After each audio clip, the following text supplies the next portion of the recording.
Wa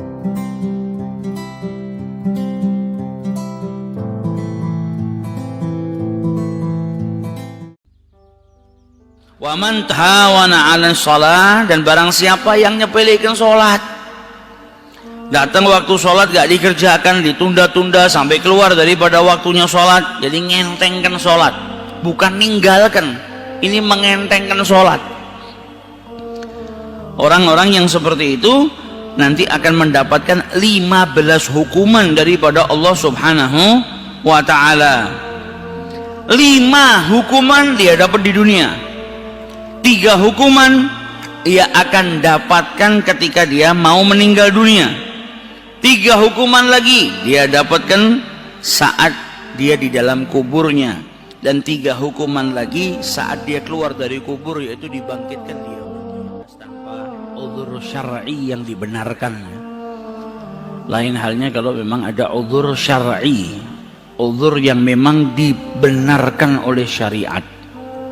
Kalau dia meninggalkannya sekarang, malas datang waktu sholat, kemudian dia tidak melaksanakan sholat, dia tunda sampai keluar waktunya sholat. Zuhur datang dia nggak sholat, dia tunda sampai datang waktunya asar, waktu asar baru dia melaksanakan sholatnya, dia godok sholatnya. Itu mendapatkan dosa dan kelak akan mendapatkan hukuman daripada Allah Subhanahu wa ta'ala, kecuali dia bertaubat. Jadi menunda sampai keluar daripada waktunya sudah merupakan dosa, apalagi kalau sampai meninggalkan dan tidak mengerjakannya. Nabi SAW menjelaskan kepada kita yang diriwayatkan oleh Az-Zahabi, bahwasanya jikalau seorang hamba idza shallal 'abdu shalah fi awalil waqt, jadi seorang hamba yang sholat di awal waktu, datang waktu sholat dia kemudian bersegera menunaikan sholatnya, maka sholatnya itu naik ke atas langitnya Allah Subhanahu wa ta'ala, dan ada cahaya dalam sholatnya tersebut sampai ke arasnya Allah Subhanahu wa ta'ala, maka sholat yang ia kerjakan tadi beristighfar, sholat yang dia lakukan tadi menjadikan Allah Subhanahu wa ta'ala memberikan ampunan kepada orang yang melaksanakan sholat, bukan hanya sesaat tapi sampai yaumil qiyamah. Kemudian sholat yang ia lakukan itu akan berkata kepada orang yang mendirikan sholat tadi, semoga Allah menjagamu sebagaimana engkau menjagaku. Engkau menjaga saya mengerjakan sholat sesuai dengan perintahnya Allah, maka semoga Allah Subhanahu wa ta'ala menjagamu sebagaimana engkau menjaga saya. Sebaliknya, seseorang yang sholat bukan pada waktunya, itu tadi menunda sampai keluar daripada waktunya, maka sholatnya naik ke langitnya Allah Subhanahu wa ta'ala, bukan bercahaya tapi seperti sesuatu yang gelap, yang hitam pekat. Ketika sampai di langitnya Allah Subhanahu wa ta'ala, talifa kama yalifa thawbul khalq, jadi seperti dilempit gini, karena sholatnya bukan tepat pada waktunya, kemudian dipukulkan ke mukanya. Wa iyadzubillah. Jadi jangan sampai kita menunda sholat sampai keluar daripada waktunya, karena di situ terdapat kemurkaan Allah Subhanahu wa ta'ala. Wa iyadzubillah. Wa qala ba'dhum, sebagian perawi juga meriwayatkan dalam hadis, anna man hafadha 'ala sholati akramahullahu bi khamsi khisal, barang siapa yang menjaga sholatnya, niscaya Allah Subhanahu wa ta'ala akan memberikan kemuliaan padanya dengan 5 perkara. Yang pertama, akan diangkat kesempitan hidupnya. Jadi orang yang merasa sempit hidupnya, yang serba kekurangan, yang banyak masalah, ini yang bisa ngangkat kesempitan dalam hidupnya kalau dia melaksanakan perintahnya Allah Subhanahu wa ta'ala, yaitu as-shalah. Jadi orang yang melaksanakan sholat bersegera ketika datang waktu sholat, dia menunaikan ibadah, menunaikan panggilan Allah Subhanahu wa ta'ala, akan mendapatkan 5 perkara yang mulia. Yang pertama apa? Akan diangkat oleh Allah Subhanahu wa ta'ala dzikul aish, kesempitan dalam kehidupannya akan diangkat oleh Allah Subhanahu wa ta'ala. Kemudian yang kedua, akan dijauhkan dia daripada siksa kubur.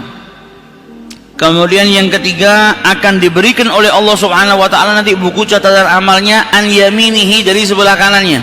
Orang kalau nanti di yaumil qiyamah buku catatan amalnya diberikan di sebelah kanan, maka dia orang yang beruntung, orang yang selamat. Tapi kalau dia menerima buku catatan amalnya dari sebelah kiri, maka itu orang yang banyak dosa, yang akan mendapatkan hukuman daripada Allah Subhanahu wa taala. Kemudian yang keempat, wa yamurru 'ala sirat, dan dia akan melewati shiratal mustaqim cepatnya seperti burak, yang insya Allah akan terselamatkan daripada sesuatu yang menakutkan ketika seseorang itu melewati shiratal mustaqim. Wa yadkhul jannah bi ghairi hisab, dan akan dimasukkan ke dalam surganya Allah Subhanahu wa taala tanpa dihisab. Ini orang-orang yang melaksanakan sholat. Kesempitan dalam kehidupannya diangkat oleh Allah Subhanahu wa taala, jauh daripada azab kubur, akan menerima kitab buku catatan amalnya dari sebelah kanan, melewati shiratal mustaqim cepatnya seperti burak, dan akan dimasukkan ke dalam surganya Allah Subhanahu wa taala. Wa man tahawana 'ala shalah, dan barang siapa yang nyepelekan salat, datang waktu sholat gak dikerjakan, ditunda-tunda sampai keluar daripada waktunya sholat, jadi ngentengkan sholat, bukan ninggalkan, ini mengentengkan sholat. Orang-orang yang seperti itu nanti akan mendapatkan 15 hukuman daripada Allah Subhanahu wa ta'ala.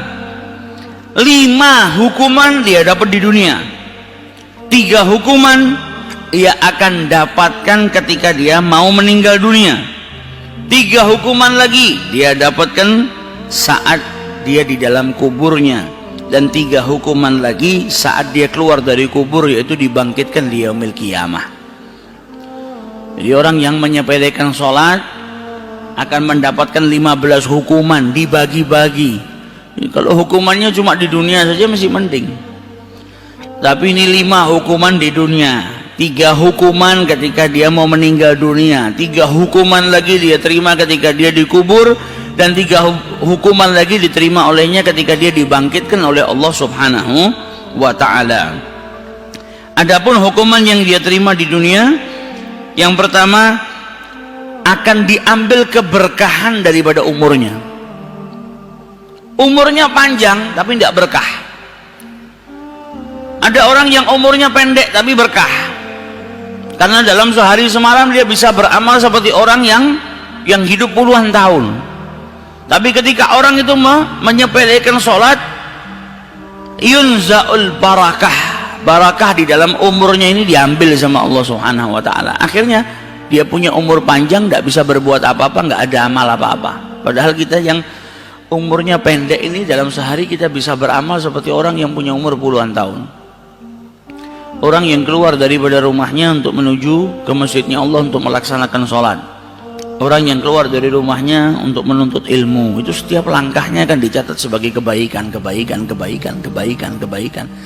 Lalu dari rumah sampai sini 100 langkah, 100 kebaikan.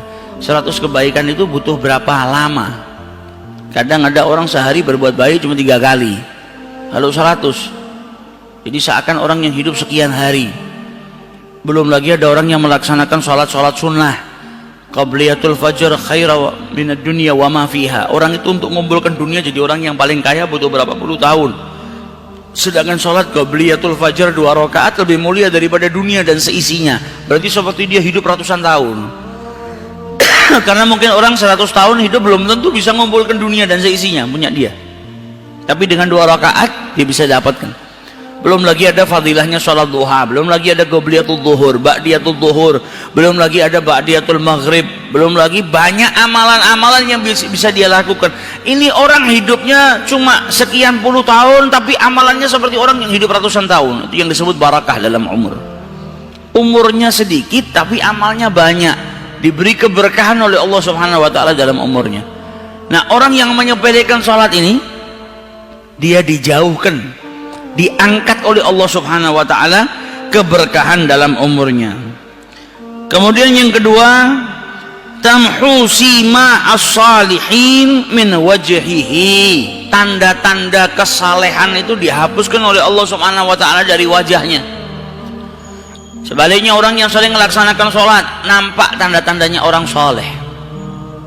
Orang yang ahli sujud, orang yang ahli sholat disebutkan apa? Simahum fi wujuhihim min athari sujud, nampak pada wajahnya itu tanda-tanda sujud. Maksudnya tanda-tanda sujud apa? cahaya al-khusyuk, cahaya takutnya dia sama Allah, cahaya khusyuknya dia ketika sholat itu sampai nampak ke dalam kepada wajahnya. Para ulama lain menafsirkan bahwasanya simahum fi wujuhihim min athari sujud adalah cahaya daripada wudu. Seseorang yang melaksanakan wudu kemudian melaksanakan sholat, nanti di yaumil qiyamah dibangkitkan oleh Allah Subhanahu wa taala dengan wajah yang bercahaya. Ada perbedaan antara orang yang menyempurnakan wudunya dengan orang yang tidak menyempurnakan wudunya. Jadi orang-orang soleh ini punya ciri-ciri tertentu di wajahnya. Terkadang kita melihat orang soleh itu mukanya adem, tenang, ada cahaya yang dirasakan. Nah, ini tanda-tanda kesalehan seseorang itu kalau dia meninggalkan sholat dicabut tanda-tandanya oleh Allah Subhanahu wa ta'ala. Yang ada orang lihat kita malah sumpek ya. Kelihatan ini orang ahlil ma'asiyah, wajahnya sama sekali dilihat bukannya bikin bahagia malah bikin sumpek, bikin tambah masalah. Kita keluar dari rumah misalnya sumpek, melihat orang yang lalai akan sholat malah nambahin sumpek. Karena apa? Karena dicabut tanda-tanda kesalehannya oleh Allah Subhanahu wa ta'ala. Kemudian kullu amalin ya'maluhu, dan setiap amal yang diperbuat olehnya tidak diberikan pahala oleh Allah Subhanahu wa ta'ala. Dia berbuat baik tapi menyepelekan sholat.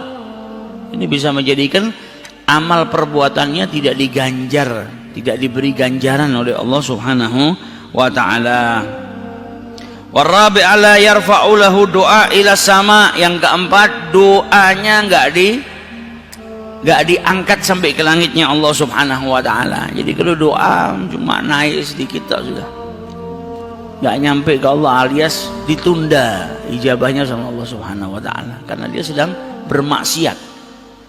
Menyepelekan sholat, orang yang menyepelekan sholat itu saat itu dia sedang bermaksiat kepada Allah Subhanahu wa ta'ala, maka doanya tidak naik kepada Allah Subhanahu wa ta'ala. Dan yang kelima, laisa lahu hadzun fi du'a'is salihin, dia tidak mendapatkan bagian daripada doa-doanya orang-orang yang saleh.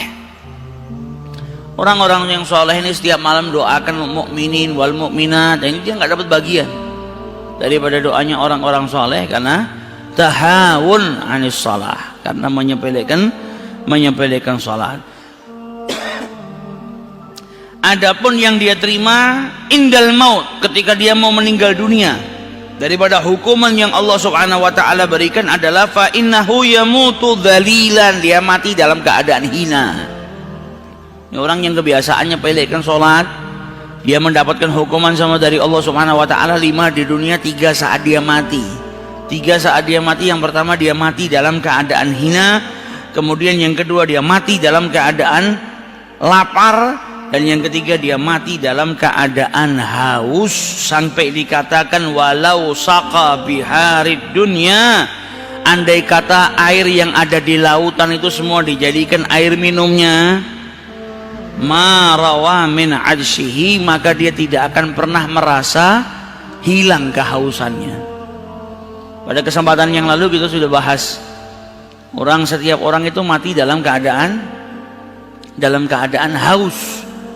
Setiap orang kalau mau meninggal dunia itu wafatnya dalam keadaan haus, kecuali orang yang wafat dalam keadaan ingat berzikir kepada Allah Subhanahu wa ta'ala. Nah, ini termasuk salah satunya orang yang lalai kepada Allah Subhanahu wa ta'ala adalah orang yang menyepelekan sholat. Ketika mati, dia matinya dalam keadaan hina, dia matinya dalam keadaan merasakan lapar yang luar biasa dan dahaga yang luar biasa. Dahaganya itu bukan dahaga seperti kita haus, kita minum air hilang dahaganya. Ini dahaganya saking luar biasanya, walaupun seandainya air yang ada di lautan itu diberikan kepada dia semua, dia minum tetap merasakan haus. Nah, ini hukuman yang Allah berikan kepada mereka yang menyepelekan sholat.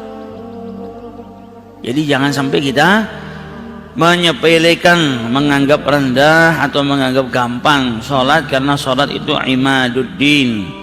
Adapun hukuman yang kelak dia akan dapatkan di kuburan ketika dia sudah meninggal dunia adalah yadhiku alaihil gabar, kuburannya terasa sempit sehingga tulang-tulangnya itu remuk karena sempitnya kuburan tadi. Kemudian akan dinyalakan api di dalam kuburannya yang akan membakar dirinya baik di siang hari maupun di malam hari. Kemudian diriwayatkan juga bahwasanya akan masuk ke dalam kuburannya thu'ban, ular yang besar, namanya Asy-Syuja' al-Agra. Jadi ular besar yang bernama Asy-Syuja' al-Agra, ainahu minan nar, kedua matanya itu menyala bagaikan api. Dan ularnya tadi punya kuku, kukunya terbuat dari besi yang panjang, setiap kukunya itu sepanjang perjalanan 1 hari. Jadi kuku yang sangat panjang. Kemudian ular besar yang bernama Asy-Syuja' al-Agra tadi berbicara kepada orang yang sudah wafat, yang dikuburkan tadi, aku adalah Asy-Syuja' al-Agra, dan suaranya seperti petir yang menyambar. Dan dia berkata, aku diperintahkan oleh Tuhanku an adribaka, untuk memukulmu, karena engkau di saat hidup di dunia engkau menghilangkan solatmu. Menghilangkan di sini bukan berarti tidak mengerjakan, tapi apa? Datang waktu subuh kau tidak kerjakan sampai datang terbitnya matahari. Kemudian aku diperintahkan untuk memukulmu juga karena engkau meninggalkan sholat zuhur sampai datang waktunya asar. Aku juga diperintahkan untuk memukul dirimu karena engkau meninggalkan sholat asar sampai datangnya waktu maghrib, kau belum melaksanakannya. Dan aku juga diperintahkan memukul dirimu karena engkau menghilangkan sholat maghrib sampai datangnya waktu isya. Dan aku diperintahkan untuk memukul dirimu karena engkau meninggalkan sholat isya sampai datangnya waktu fajar. Dan setiap pukulan yang dipukul oleh Syuja' al-Agra tadi kepada manusia yang meninggalkan sholat tadi, menjadikannya dia sampai terhembus ke 70 dhira' ke dalam bumi. Jadi dipukul itu dia sampai mendelep ke dalam bumi 70 dhira'. Saking dahsyatnya pukulan. Fala yazalu fil qabr mu'adzaban ila yaumil qiyamah, dan dia tetap dihukum mendapatkan azabnya kubur tadi siang dan malam sampai yaumil qiyamah. Wa iyadu billah. Ini hukuman-hukuman bagi orang yang yatahawan anis shalah, nyepelekan salat. Kemarin kita sudah kaji, nunda waktu sholat saja sampai keluar daripada waktunya, datangkan hukuman Allah. Apalagi kalau sampai tinggalkan, akhirnya mendapatkan bala tadi yang disebutkan sama Al-Imam Al-Ghazali, yang dijelaskan 15 hukuman yang sangat menakutkan bagi orang-orang yang menyepelekan sholat, meninggalkan sholat. Na'udzubillahi min dzalik. Kalau tidak ada uzur ataupun uzurnya apapun, kalau itu bukan syariat, datang waktu sholat segera lakukan. Supaya apa? Supaya setan ini nggak ganggu kita. Karena kalau kita sudah nunda nanti jam 1, setan tambah kuat karena berhasil kalau kita nunda. Kecuali kita sholatnya jam sekian karena kita ada uzur, ada orang kerja, maka waktu jam makan siangnya jam 1 siang, ya itu beda masalah. Datang jam istirahatnya, maka pertama kali yang dilakukan apa? Sholat. Itu buat orang-orang yang tidak bisa mengerjakan di awal waktu karena dia terikat dengan pekerjaan. Awal waktunya adalah jam 1 siang. Jam waktu istirahatnya, dia pertama kali istirahat, dia ngerjakan sholat. Karena kalau kita sudah nunda lagi, ya setan tambah lagi, nanti aja jam 2 nanti aja setengah 3, masih ada waktu, masih ada setengah jam sampai akhirnya keluar. Ini kerjaannya setan. Dan biasanya kalau sudah urusannya sama dunia, kita juga diuji sama Allah Subhanahu wa ta'ala. Buka toko dari jam 8 pagi nggak ada pelanggan yang datang. Begitu hayya 'alas shalah, 1 orang, 2 orang, 3 orang, pasar tokonya rame. Akhirnya apa? Ngelayanin ini, nanti dulu, wah ini mumpung ada pelanggan, masa saya tinggal ngelayanin ini, ngelayanin itu, sampai akhirnya dengar lagi hayya 'alas shalah, datang waktu asar. Akhirnya dia nggak kerjakan sholatnya. Padahal yang memberikan rezeki itu akan tambah memberikan dia rezeki kalau dia mengerjakan sholat di awal waktu. Tapi kalau dia malah meninggalkan, ya saat itu saja dia diberikan rezeki sama Allah Subhanahu wa ta'ala. Setelahnya bisa mendapatkan dhikul ma'isyah, kesempitan dalam kehidupan. Ya wa'iyadzubillah. Jadi jangan sampai nunda sholat, karena kalau orang sudah kebiasaan nunda sholat, lama-lama akan ninggalkan. Sayyidina Umar bin Khattab itu, beliau pernah selesai daripada sholat zuhur, beliau selesai sholat, dia pergi ke kebunnya. Kebunnya beliau ini kecil, tidak besar, dan salah satu-satunya penghasilan beliau dalam kehidupannya ini kebun ini, yang nopang kehidupannya sama keluarganya. Jadi nilai kebunnya, kebun kurmanya.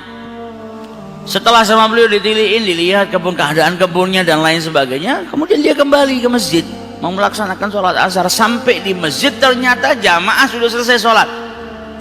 Mungkin kelamaan di kebunnya atau perjalanan saat itu orang nggak punya kuda atau nggak punya unta, jadi butuh waktu yang lama. Yang biasanya Sayyidina Umar itu kalau pergi balik tepat waktu, ini agak lama sedikit sampai akhirnya sholat di masjid sudah didirikan. Maka dia ngelihat di masjid sudah didirikan sholat, dia kaget.